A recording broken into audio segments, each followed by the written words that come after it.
On dirait une ville fantôme au cœur de la Dordogne. Dans la commune de Ribérac, le chantier d'un projet immobilier à 11 millions d'euros, qui devait livrer 60 logements sociaux, est à l'arrêt depuis plus d'un an. L'affaire a commencé en fin d'année 2021. Le 13 décembre, une délibération de la commission permanente du conseil départemental confirme la vente pour 258 336 euros d'un terrain de près de 2 hectares situé à Ribérac à l'entreprise JPL Ingénierie. Le maire de Ribérac, Nicolas Platon, et ses équipes s'étaient rapprochés du promoteur et avaient visité un projet de lotissement similaire en Charente-Maritime où est basée l'entreprise JPL Ingénierie. Séduits, ils avaient alors lancé le projet Ribéracois. Ce n'est que plus tard qu'ils ont réalisé que le promoteur n'avait visiblement rien à voir avec le projet visité.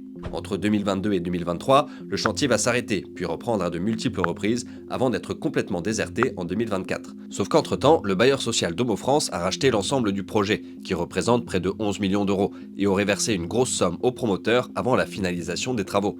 D'après les informations de Sud-Ouest, elle avoisinerait les 7 millions d'euros. Contacté, Domo France a seulement confirmé qu'une plainte était en cours. Quant à la société JPL Ingénierie, une procédure de conversion en liquidation judiciaire a été émise par le tribunal de commerce de La Rochelle en mai.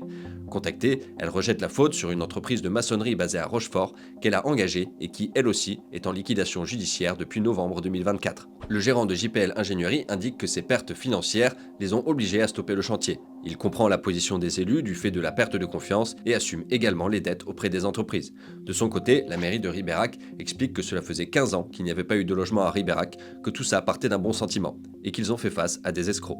Mais tout n'est pas perdu. Depuis juin, un administrateur ad hoc désigné par les tribunaux est en charge du dossier dans le cadre de la garantie financière d'achèvement.